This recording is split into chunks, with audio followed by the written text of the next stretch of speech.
warahmatullahi wabarakatuh. Waalaikumsalam warahmatullahi wabarakatuh. Alhamdulillah rabbil alamin. Wassalatu wassalamu ala asyrafil anbiya'i wal mursalin sayyidina Muhammadin wa ala alihi wa sahbihi wa mawala. Amma ba'd. Puji syukur kita panjatkan kehadirat Allah Subhanahu wa taala karena atas limpahan rahmat, hidayah dan inayah kepada kita semuanya sehingga masih sempat hadir bertatap muka dalam kondisi COVID-19 hari ini.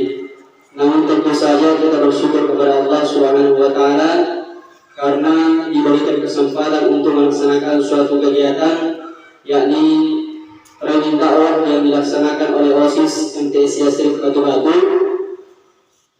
Selanjutnya salawat serta salam senantiasa kita curahkan kepada baginda Rasulullah Muhammad sallallahu alaihi wasallam, Nabi yang senantiasa menjadi panutan kita dalam kehidupan sehari-hari. Anak sekalian yang saya cintai dan saya banggakan serta pemateri yang saya hormati, materi yang kita terima pada hari ini adalah psikologi dakwah yang tentu saja sangat berpengaruh pada materi dakwah dan bagaimana strategi-strategi dakwah kita ke depannya. Tentu hal tersebut juga harus diketahui sehingga dakwah kita lebih mendalam. Para materi yang saya hormati dan anak-anak sekalian saya cintai dan saya banggakan, untuk lebih memanfaatkan waktu, marilah kita menyimak secara baik materi yang telah atau yang akan diberikan oleh Bapak Soekardi Mustafa SAG MPI. Kepadanya yang hormat disilahkan. Assalamualaikum warahmatullahi wabarakatuh. Waalaikumsalam warahmatullahi wabarakatuh. Bismillahirrahmanirrahim. Alhamdulillahilladzi hadana ala katsirin min ibadihi al-mu'minin. Asyhadu an la ilaha illallah wahdahu la syarika lah wa asyhadu anna Muhammadan 'abduhu wa rasuluh. Allahumma shalli wa sallim ala Muhammad wa ala alihi wa ashabihi ajma'in. Amma ba'd. Yang saya hormati dan yang saya muliakan Dewan Guru Pembina MTS Yasrib Batu Batu, khususnya Al-Ustaz Burhanuddin SPDI. Alhamdulillah, takdir Allah memperlihatkan pada kita semua bahwa kita harus bertemu hari ini. Terkhusus kepada anak-anak sekalian peserta training yang saya lihat mendominasi kaum hawa, itu menandakan bahwa jumlah perempuan lebih besar minatnya belajar dibandingkan laki-laki. Berikan aplaus dulu kepada kaum wanita, kaum hawa ya. Namun tidak bisa dipungkiri bahwa satu laki-laki itu mampu memimpin beberapa perempuan. Berikan aplaus untuk laki-laki. Baik anak sekalian yang saya cintai dan Bapak Guru yang saya hormati, dan baik anak sekalian yang saya banggakan, pada materi yang diamanatkan yakni psikologi dakwah. Sudah pernah dengar kata psikologi? Psikologi. Baik, saya sudah mengatakan saya. Psikologi bisa dicatat. Kalau memorinya bagus, tidak apa-apa, tidak dicatat, ya. Karena ada juga itu memori cepat loading, ada juga yang lambat loading. Ya. Jadi psikologi itu artinya ilmu jiwa. Tahu ilmu jiwa? Ilmu jiwa ini objeknya itu adalah makhluk yang memiliki jiwa. Makhluk yang memiliki jiwa siapa itu? Manusia. Jadi yang normal dan tidak normal. Terus kenapa dihubungkan dengan dakwah? Karena Karena dakwah itu sangat erat hubungannya dengan manusia. Karenanya kita calon dai-daiyah, ya, mubalighat, apalagi ustazah harus mengetahui ilmu jiwa. Ilmu jiwa itu ada namanya macam-macam ilmu jiwa, ya. Ada psikologi pendidikan, ada psikologi perkembangan, ada psikologi wajah. Coba kita berawal dari psikologi wajah. Psikologi wajah, wajah itu ada mata, ya, muka, mulut, hidung, dan seterusnya. Tetapi yang pasti di antara wajah ini, mata itu menjadi jendela hati. Mata itu jendela hati. Kalau ada orang bahagia, pasti matanya berbinar-binar, bercahaya. Kan gitu ya? Tapi kalau ada orang yang sedang bersedih, pasti matanya ya sayu, redup, dan seterusnya. Kan tidak ada orang yang lagi bahagia, tetapi matanya menunjukkan dia sedang sedih. Ya, tidak ada.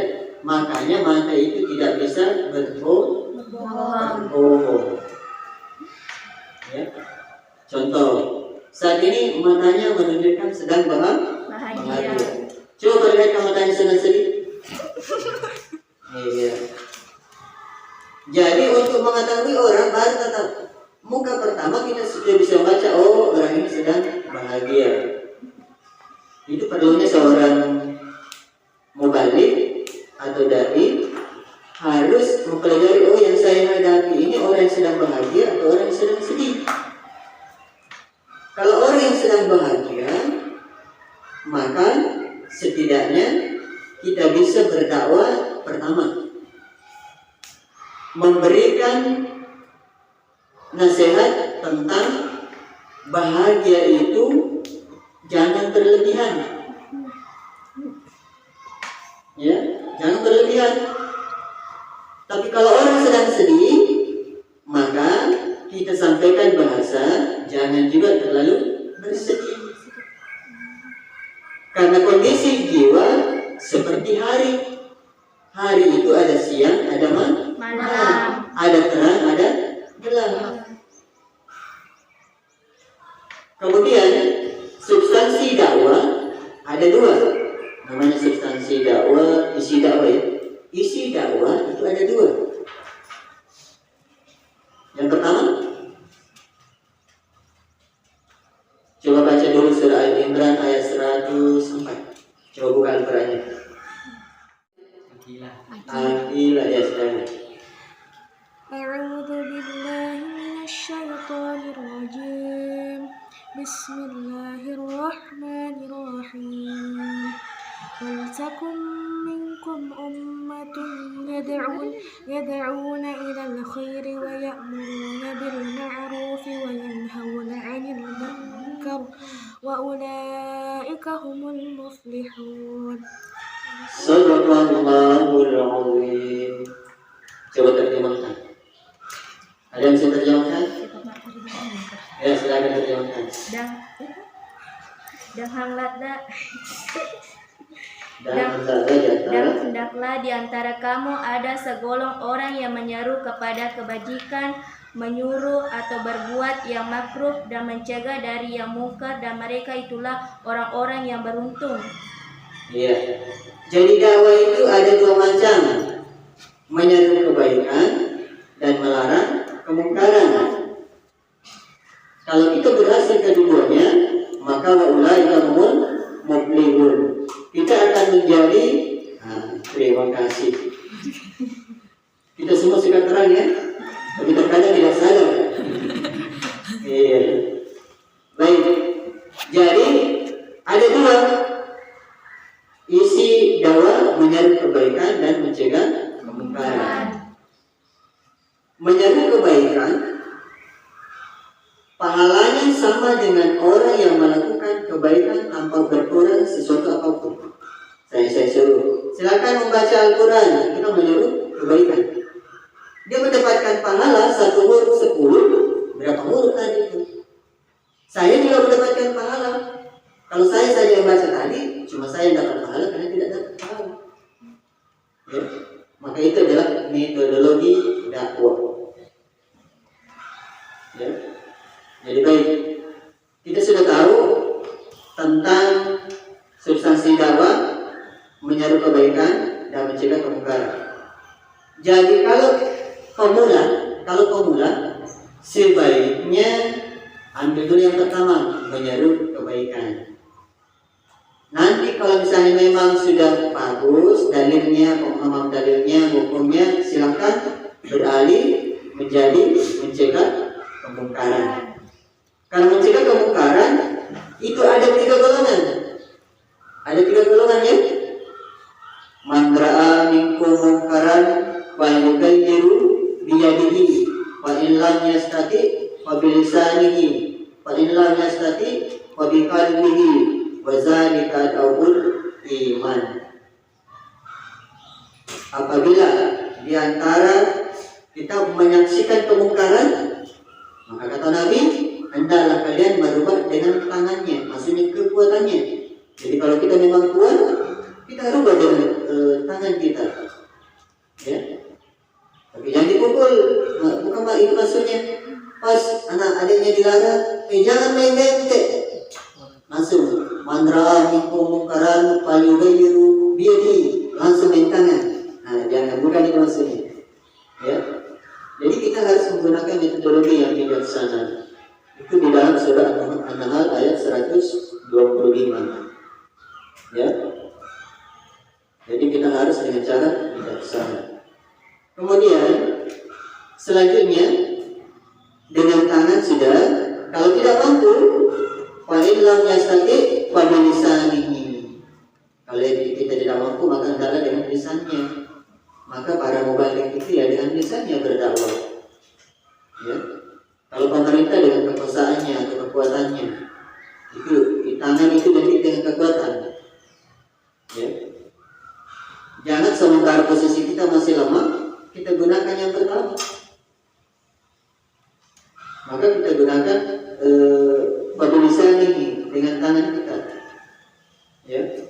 Kalau tidak mampu lagi kata Nabi, fa in lam yastati fa bi qalbihi. Kalau kita tidak bisa maka dengan hati. Tapi kalau dengan hati kata Nabi, wa zalika ad'aful iman. Dan demikian itu selemah-lemahnya iman. Ada berpikiran, aja nawang kareng ternyata iya.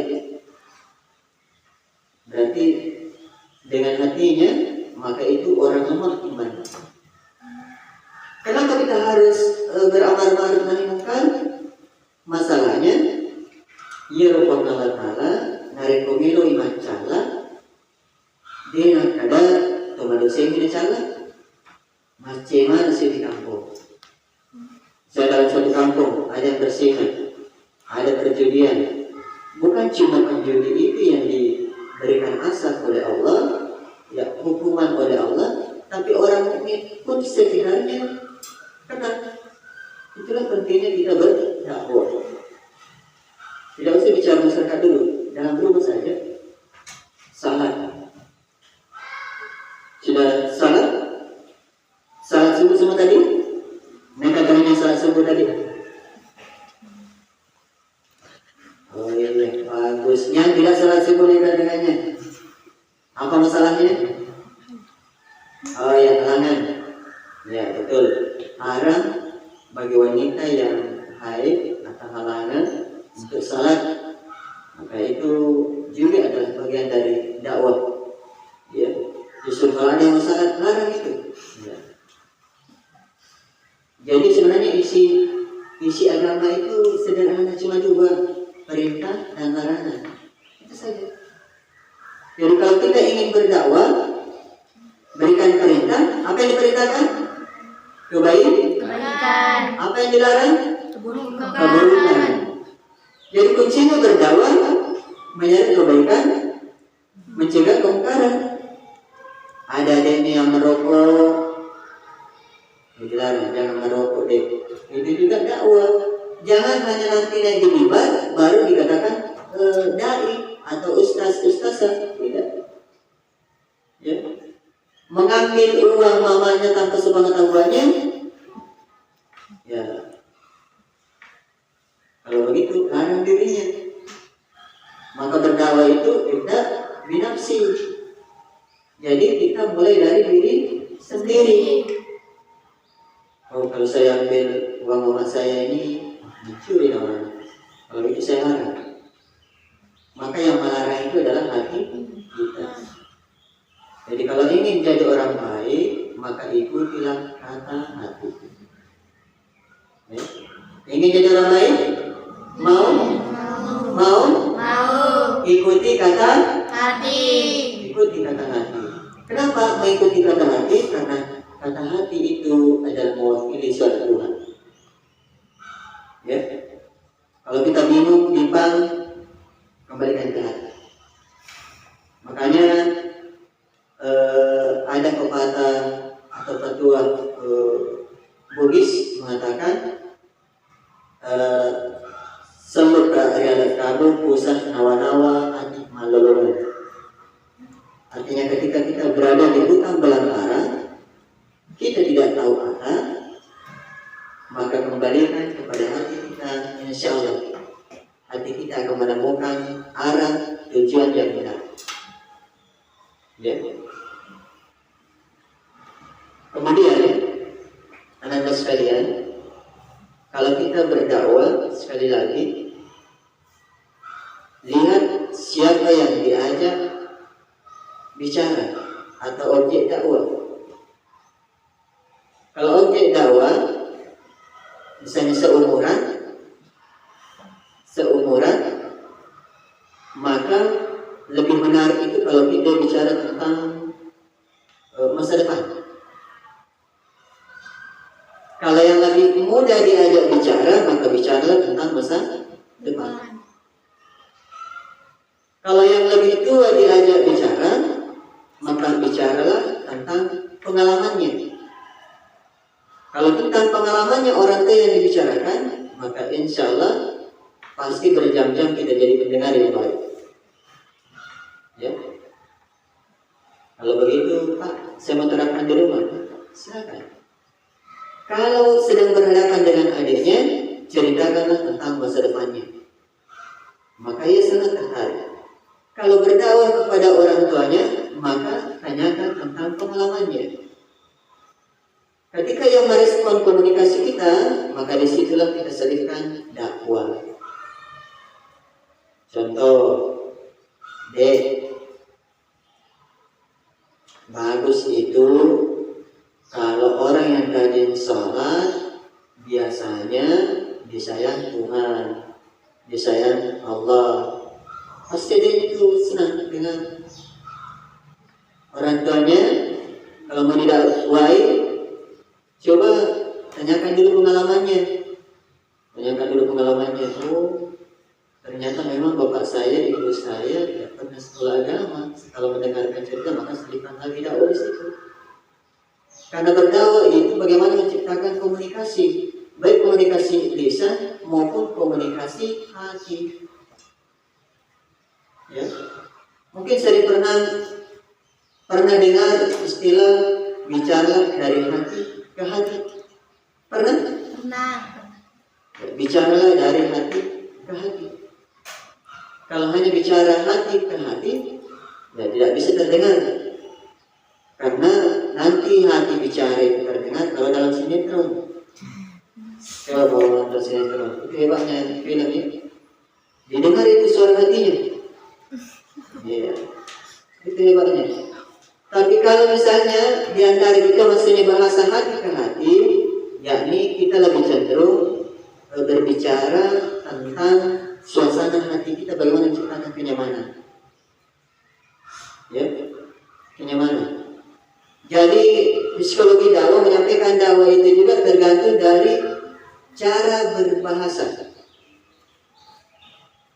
Bisa dicatat juga, cara berbahasa ini yang saya maksudkan adalah berbicara baik dan benar bisa menyelesaikan 2/3 dari masalah. Berbicara baik dan benar bisa menyelesaikan 2/3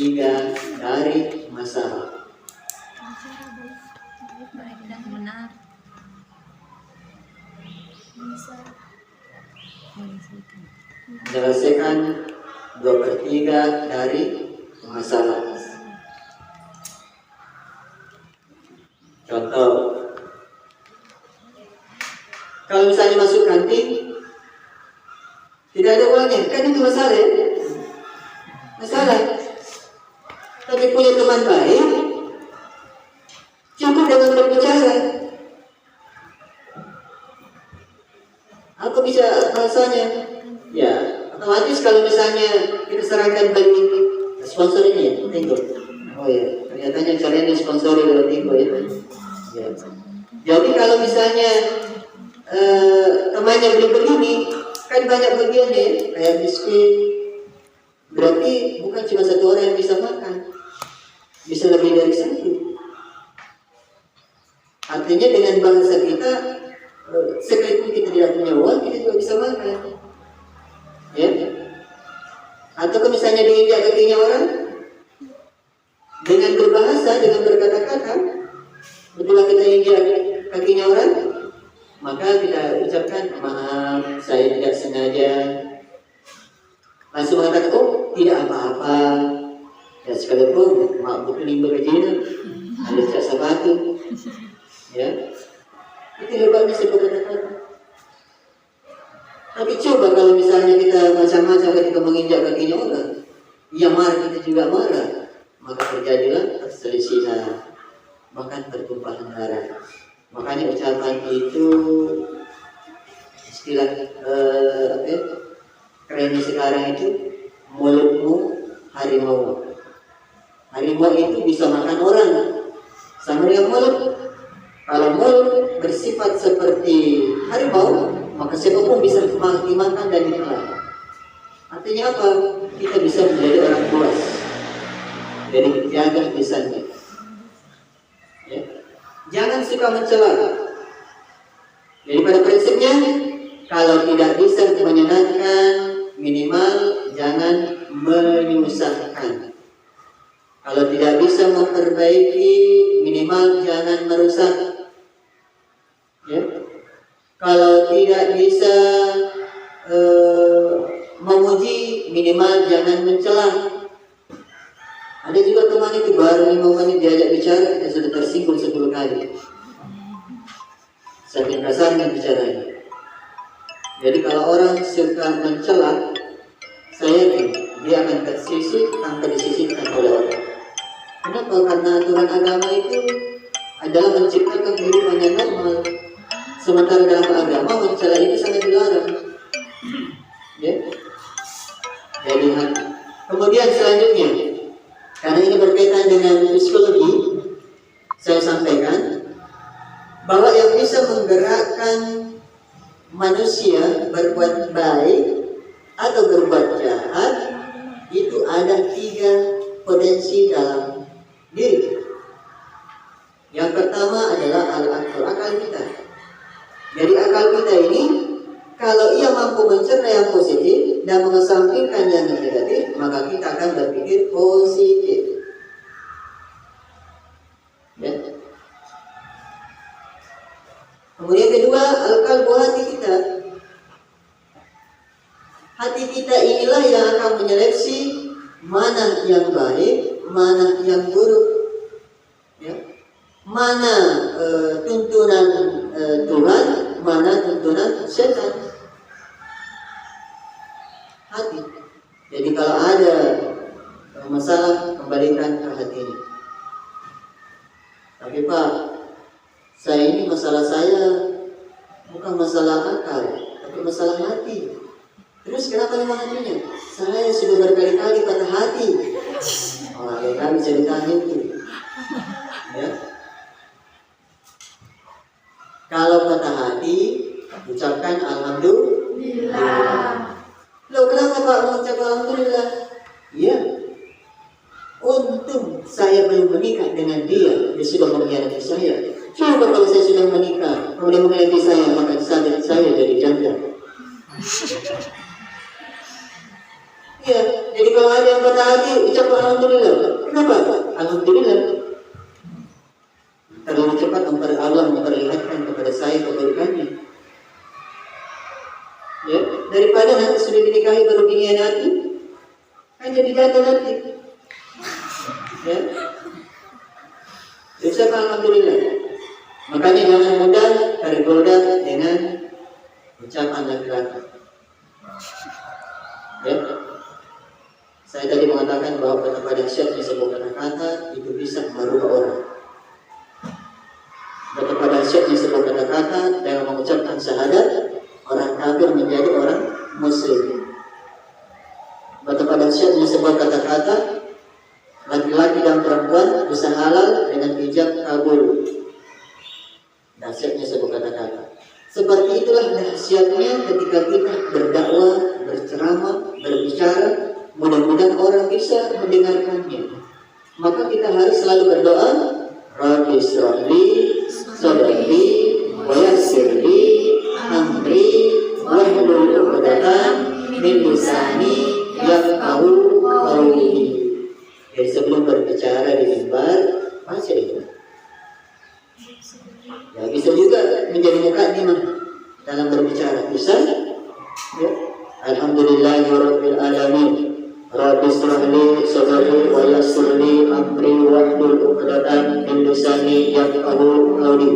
Allahumma shalli wa sallim ala Muhammad wa ala alihi wa sahbihi ajma'in. Amma ba'du. Ada lagi bahan itu. Oh, ini juga bisa jadi mukadimah. Kenapa kita bersandar dulu kepada Tuhan baru berselawat? Ya. Doa ini bukan doa orang biasa, tapi doanya Nabi Musa. Doanya Nabi Musa ini.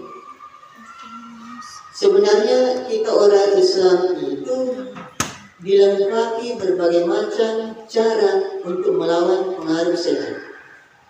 Di antaranya adalah doa-doa. Doa-doa, bahasa Inggrisnya baca-baca. Tapi cuma kalau baca-baca, dia kena pahangi. Nasi kalau baca-baca, mantra-mantra, pelet. Ya. Jadi ini yang putri dan yang putra, hindari baca-baca yang sifatnya pelet. Ya. Dari sihir, black magic, dari ya, karena itu perbuatan setan. Ya. Karena orang dulu itu banyak sekali menggunakan. Kalau pada zaman saya itu, saya masih SD, saya sudah pelajari baca-baca banyak sekali, sampai satu buku. Nanti saya sekolah MTS, baru saya sadar, oh, kayaknya ini penyimpanan. Ya. Penyimpanan. Yang perguruan tinggi belajar ilmu hadis, oh kelihatannya ini penyimpanan. Syirik. Tidak boleh. Jadi yang diajarkan agama kita adalah doa. Doa. Mau makan, baca Doa. apa doanya? Allahumma barik lana fima razaqtana wa qina azabannar. Masih ada yang lain? Kata Nabi, kalau mau makan, kul bi bismillah wa kul bi yaminika wa mimma yalika. Jadi makanlah dengan ucapan Bismillahirrahmanirrahim. Kalaupun mau berdoa silahkan ditambahkan. Tapi kalau doanya saja tadi tanpa membaca Bismillah, sekali lagi itu belum belum sempurna. Sama dengan berwudu. Sudah jadi niatnya nawaitul wudu'a li rabbil hadasil asghari fardhan lillahi. Lupa baca basmalah, kata Nabi tidak sah. Tapi kalau baca bismillah, sekalipun tidak baca niatnya tadi, sudah sah. Karena bismillah itu adalah niat. Ya.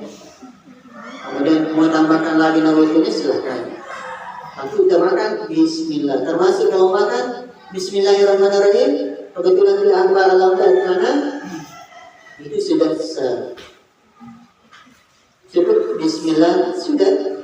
Bismillahirrahmanirrahim. Allahumma barik lana fima razaqtana wa qina azabannar. Lebih bagus lagi. Tapi jangan lupa bismillah ya. Makanya bismillah ini dari siap sekali. Kita harus selalu mengucapkan bismillah. Kecuali dua hal. Yang pertama membaca Al-Quran harus mengawali ta'awudz. Kenapa? Allah yang langsung memerintahkan. Ya, Faiza qara'ta Al-Quran, ya, di situ kita dianjurkan untuk apabila membaca Al-Quran maka mulailah dengan fasta'iz billah minasyaitonir rajim. Jadi kita harus membaca ta'awudz billah minasyaitonir rajim. Ya. Kemudian yang kedua, ketika kita mengucapkan salam, boleh assalamualaikum, baru bismillah, boleh juga. Kenapa? Kalau Rasulullah naik di mimbar itu mengawali assalamualaikum. Apa dalilnya? Inna Nabiya sallallahu alaihi wasallam kana idza sa'ida mimbar salam, hadis riwayat Muslim. Jadi sesungguhnya Nabi itu ketika naik di mimbar itu mengawali ucapan salam. Terus kenapa ada bismillah baru assalamualaikum? Ya, sebenarnya kalau bicara hadis fi'liyah, Nabi tidak pernah mencontohkan seperti itu. Tetapi ulama kita mengambil dasar kullu amrin sibalin la yubda'u fihi bi bismillahirrahmanirrahim fa huwa ta'awud. Ya. Jadi setiap urusan yang tidak dimulai dengan membaca basmalah, maka bahwa tahu maksudnya terputus pahalanya. Sehingga ada juga yang kasus seperti itu. Ya. Terus bagaimana yang baik Pak? Bisa kedua-duanya. Tapi kalau khutbah jangan bismillah baru assalamualaikum. Kenapa? Khutbah itu bagian dari ibadah. Maka kalau masalah ibadah ikuti Rasulullah Muhammad SAW. Kalau mungkin bicara seperti ini tidak apa-apa bismillah assalamualaikum. Tapi kalau khutbah sebaiknya jangan. Kenapa? Karena khutbah itu adalah ibadah, rangkaian ibadah. Ya. Kenapa? Karena Rasulullah menjelaskan man amila amalan laisa alaihi amruna fa huwa radd. Barang siapa melakukan amalan yang tidak disyariatkan, maka amalannya tertolak. Makanya konsepsi ibadah itu sederhana sekali, sami'na wa ata'na. Kalau ibadah itu sami'na wa ata'na. Tidak usah bertanya, kenapa kami diperintahkan berpuasa ya Allah? Kenapa kami diperintahkan salat ya Allah? Tidak usah bertanya. Sami'na wa ata'na. Jangan bertanya kenapa salat subuh berkat. Karena masuk dimensi ibadah. Ciri-ciri orang mukmin, orang beriman, orang bertakwa adalah sami'na wa ata'na. Apa itu artinya sami'na wa ata'na? Kami mendengar dan kami taati. Misalnya guru tanah surga. Lalu kita pas kita ke timur, maka guru tak senang sekali dan menilai kita bahwa oh anak ini taat sami'na wa ata'na. Coba kalau baru disuruh langsung Pak, kenapa saya harus ke timur?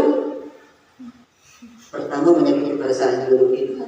Yang kedua menandakan bahwa orang ini tidak taat. Selalu banyak tanya. Ya. Seperti itu ketika bicara masalah ibadah. Yang kita perlihatkan adalah ketaatan. Ketaatan yang disertai dengan keikhlasan. Ya. Jadi mukhlisina lahud-din.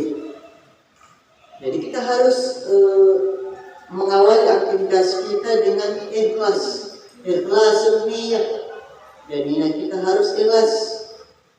Ya. Menjadi mubalik, menjadi dai harus ikhlas. Jangan menggunakan takaran rupiah. Ingat, kalau ada amalan-amalan ibadah apakah itu bersifat syariat maupun syiar, jangan pernah mengharapkan rupiah imbalan. Tapi beda situasinya kalau orang kasih kita.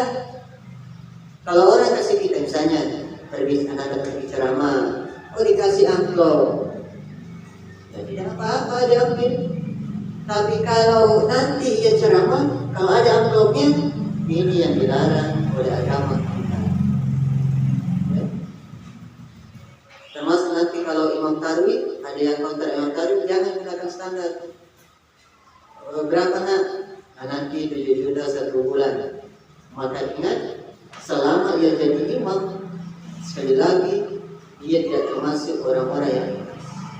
Kenapa? Menggunakan alasan selain lillahi ta'ala.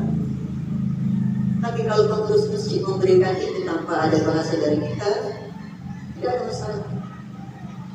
Kenapa? Maka dia bergelota, ya, disampaikan manami, terdisampaikan fakir. Artinya warisan bisa ditolak, maka kita dicap orang baik ini. Tidak ragus terhadap warisan harta benda orang tua, harta peninggalan orang tua. Kemudian kita dikasih orang dalam hal yang baik, kita terima. Oh, orang baik juga yang menghargai pemberian orang. Karena macam-macam pemberian, ada yang halal, ada yang haram. Yang haram itu sogok menyogok, ya memberi, tetapi sogok menyogok itu juga haram, tidak boleh. Ya.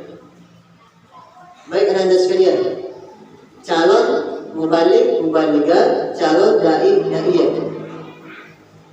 Jadi harus kalau dipanggil berdakwah harus niat lillahi ta'ala. Karena kalau Allah yang mengatur rezeki kita, maka itu berkahnya 100%. Tapi kalau kita niat karena materi, maka tidak bernilai ibadah. Kenapa? Karena pahala dan dosa itu kekuasaan mutlak Allah Subhanahu wa taala. Wallahu yudha'ifu liman yasha. Jadi Allah akan memberikan pahala kepada siapa saja yang dikehendaki. Bukan kehendak kita, tapi Allah memberikan pahala sesuai kehendak Allah. Kehendak Allah itu orang-orang yang ikhlas. Ya. Orang-orang yang ikhlas. Yang tidak ikhlas itu tidak mendapatkan pahala. Makanya di dalam surah Al-Baqarah sekitar ayat 262, 63, 64 di situ bicara tentang bagaimana bersedekah. Misalnya, masalul ladzina yunfiquna amwalahum fi sabilillahi kamathali habbatin ambatat sab'a sanabila fi kulli sunbulatin mi'atu habbah wallahu yudha'ifu liman yasha. Dan seterusnya. Di situ dijelaskan 700 pahala kalau kita bersedekah. Tetapi ayat setelahnya juga dijelaskan orang yang bersedekah tapi menyakiti orang, berbuat baik tapi menyakiti orang, membantu orang tapi menyakiti orang, menolong orang tapi menyakiti perasaan orang, itu seperti debu di atas batu besar. Debu, pernah lihat debu? Debu itu saking ringannya, cukup tiupan angin dari mulut itu bisa terhempas. Tapi Allah di situ memberikan analogi perumpamaan hujan keras. Misalnya debu berada di atas batu besar. Datang hujan, kira-kira debunya masih ada? Sudah hilang, terhempas.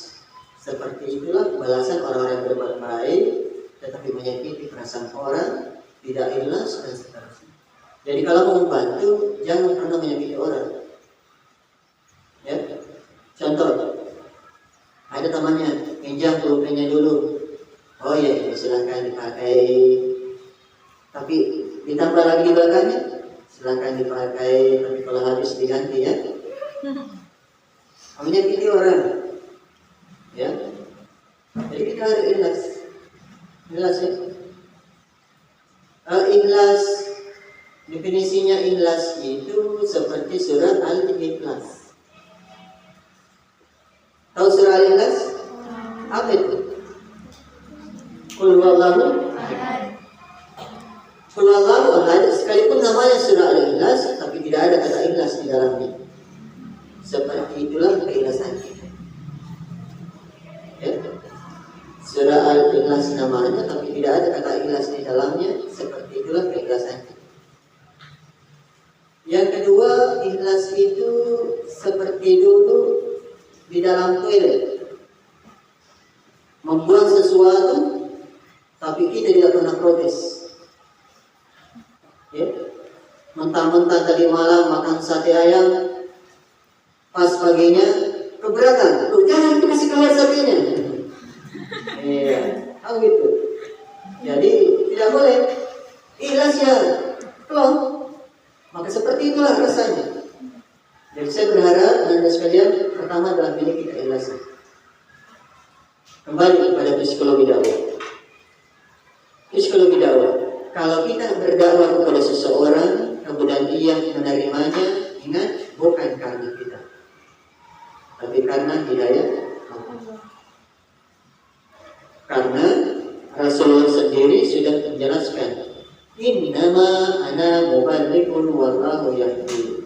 Kata Rasulullah, kata Nabi Muhammad sallallahu alaihi wasallam, junjungan kita, bahwa saya ini sesungguhnya hanya seorang penyampai. Mubaligh itu menyampaikan, orang yang menyampaikan mubaligh.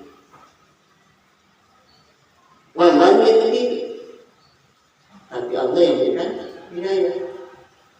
Jadi kalau menasihati orang, jangan pernah berpikir bahwa dia harus mengikuti 100% apa yang kita ucapkan. Yang kita pikirkan adalah, saya sudah menyampaikannya, tugas saya sudah sampaikan karena Allah. Semoga Allah memberikan hidayah. Jadi kalau ada yang berubah, jangan katakan, dia berubah itu karena saya. Sekali lagi kata ikhlas itu sudah hilang lagi dalam hati kita.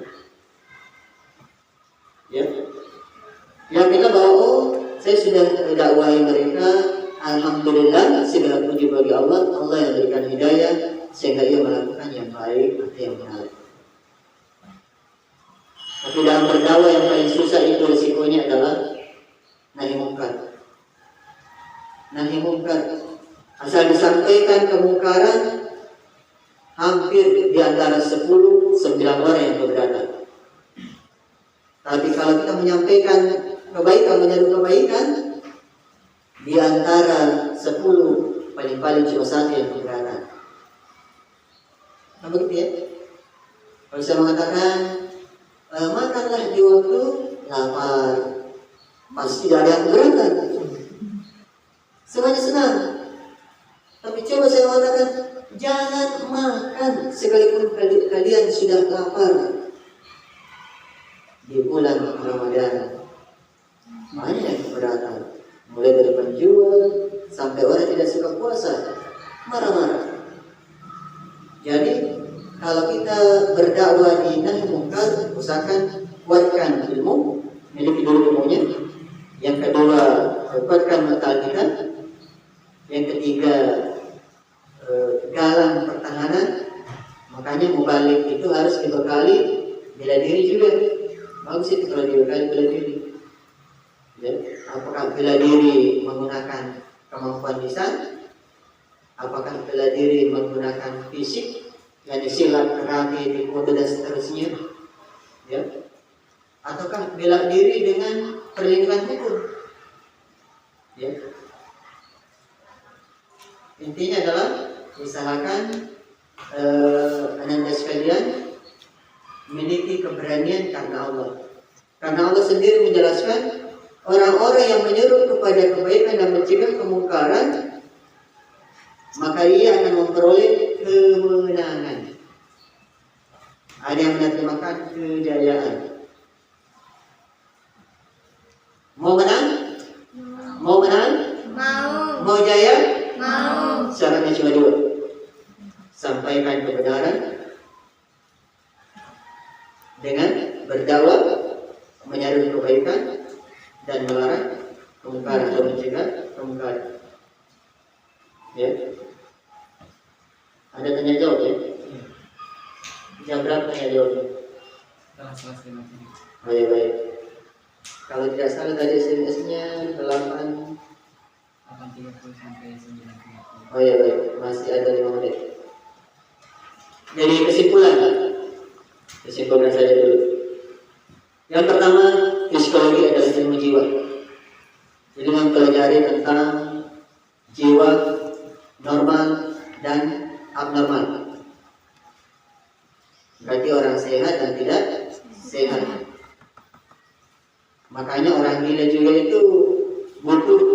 psikolog, psikiater. Ya. Kemudian yang kedua, berdakwah itu substansinya cuma dua, mencari kebaikan dan mencegah kemungkaran. Yang ketiga, mencegah kemungkaran itu ada 3 tahapannya. Dengan tangan, kalau tidak mampu dengan lisan, kalau tidak mampu dengan hati. Tapi kalau dengan hati itu selama-lamanya iman. Ya. Selanjutnya, ketika kita berdakwah, jangan pernah melibatkan rasio dan nafsu, tapi libatkanlah hati, karena hati bisa menuntun kita ke jalan yang benar dan bisa menciptakan situasi ikhlas dalam melakukan amal saleh. Ya, mukhlisin, menjadi orang-orang yang ikhlas. Ya. Kemudian selanjutnya, semua amalan ketika kita berdakwah cuma 2 macam pahalanya. Pahala itu artinya balasannya, dosa dan pahala. Jadi ada juga yang mendefinisikan ajruhu itu bukan hanya pahala baik, tapi pahala balasan buruk. Ya. Jadi tapi kita sederhanakan dalam bahasa Indonesia pahala dan dosa. Loh, apakah kita kalau berceramah kita juga mendapatkan dosa? Iya. Kalau kita salah paham, menyampaikan sesuatu tidak dimiliki ilmunya, kalau berkaitan dengan nafsu, maka kita berdosa. Makanya saya sarankan miliki dulu ilmunya, baru berdakwah. Karena dengan memiliki ilmunya, insya Allah kita akan bisa berdiri tegak, menegakkan keadilan dan kebenaran. Anak-anak sekalian, dalam perjalanan hidup pasti kita akan tergoda oleh setan. Setan itu ada 2. Setan berasal dari jin, alam gaib. Setan berasal dari manusia di alam nyata. Ternyata setan itu berasal dari kata syaitan, artinya menjauhkan seseorang dari Tuhan. Jadi kalau ada yang mempengaruhi kita jauh dari Tuhan, maka itu adalah setan. Bagaimana cara mengusirnya? Mudah sekali. Jadi cukup meludah 3 kali ke kiri, kemudian baca a'udzubillahi minasyaitonir rajim. Ya, apalagi kalau diludahi mukanya, jangan. Jadi kata Nabi, untuk mengusir setan cukup meludah 3 kali ke kiri, kemudian baca ta'awudz. Termasuk kalau kita mimpi buruk, cukup itu. Meludah 3 kali ke kiri, kemudian baca ta'awudz. Tapi Pak, kalau saya bermimpi, biasanya di tempat tidur ada juga di samping kiri saya. Kalau saya ludahi 3 kali ke kiri, saya khawatir lebih parah daripada mimpi buruk saya. Terpemotong mataku, wah bahaya. Makanya dalam hadis dijelaskan, sekalipun tidak mengeluarkan air liur. Ya. Termasuk kalau lupa, saya habis belajar, lupa, ini juga bisa dilakukan. Meludah 3 kali ke kiri, kemudian baca ta'awudz. Ini hadis sahih, bisa dilihat di kitab Al-Jami'us Sahih Hasan Bahrisi. Hadis riwayat Muslim. Ada juga di Sahih Muslim. Di antaranya adalah ru'yal hasanatu minallah wa ilmu minasyaitan wa man ra'a syai'an yakramuhu falyamsikus an simalihi salasan wa yata'awwas minasyaitan fa innaha la tadurruhu. Jadi kata Nabi, barang siapa yang bermimpi baik itu berasal dari Allah. Barang siapa yang bermimpi buruk itu berasal dari syaitan. Maka kalau mimpi buruk, kata Nabi, meludah 3 kali ke kiri, kemudian membaca ta'awudz, a'udzubillahi minasyaitonir rajim. Fa innaha la tadurruhu, sesungguhnya mimpi buruk itu tidak akan memberikan kemudaratan. Saya kira itu sudah pukul 9:31. Terima kasih atas perhatiannya. Mohon maaf atas segala kekurangan. Billahi taufiq. Wassalamualaikum warahmatullahi wabarakatuh. Waalaikumsalam warahmatullahi wabarakatuh. Itulah tadi pemaparan materi yang telah diterima oleh kita semua dengan materi psikologi dakwah. Barangkali anak sekalian ada hal-hal yang perlu dipertanyakan atau yang perlu dijelaskan lebih detail, bisa dipertanyakan. Ada yang bertanya? Ya silakan. Yang putra. Ya, saya putra dan putri bisa. Seperti misalnya tips-tipsnya. Yon. Ya silakan bertanya. Ya. Assalamualaikum. Waalaikumsalam. Nama kita Merager contohnya komanda koki tanpa melibatkan nafsu. Contohnya. Baik. Melibatkan nafsu dalam berdakwah itu tidak dibenarkan dalam ajaran Islam. Contoh, ketika kita berdakwah seolah-olah kita ingin apa yang kita pikirkan orang lain harus sama dengan kita, maka itu adalah nafsu yang terlibat. Misalnya, kita melarang sesuatu atau menganjurkan sesuatu, kemudian orang tidak melaksanakannya, kemudian kita emosi, itu juga melibatkan nafsu. Padahal Nabi sendiri, Nabi seorang rasul, Nabi apa katanya? Innama ana muballighun wa ma yahdi. Sesungguhnya saya ini hanya menyampaikan, tapi Allah yang memberi hidayah. Jadi jangan terus tersinggung. Yang paling parah bukan dia yang menyampaikan, hanya mendengar saja, dia tersinggung berat kepada penceramah tadi. Padahal penceramah hanya menyampaikan. Penceramah itu seperti penjual makanan. Adalah firman, ini bakso, ini mie pangsit, ini pisang goreng. Kalau kamu tidak suka pisang goreng, ya ini salah satu menu lagi yang kamu suka. Masa marah-marah? Mentang-mentang saya tidak suka pisang goreng, saya malu. Kenapa kamu jual pisang goreng? Tidak bisa. Ya. Jadi penceramah itu seperti penjual makanan, hanya menghidangkan saja. Jamaah ya silakan. Mau dengar alhamdulillah, ya tidak, ya silakan karena itu hidayah Allah. Juga tadi beberapa penyampaian dari Bapak materi kita, tentunya apa yang tadi disampaikan mudah-mudahan dapat kita amalkan, dapat kita terima dengan baik. Tentunya untuk melaksanakan kegiatan kita yakni training dakwah dan insya Allah akan dilanjutkan dengan safari Ramadan. Anak-anak sekalian, saya banggakan. Alhamdulillah telah kita simak materi tersebut dengan baik. Maka tentunya kita akan selesaikan pula dengan membaca Alhamdulillahirabbil alamin. Assalamualaikum warahmatullahi wabarakatuh.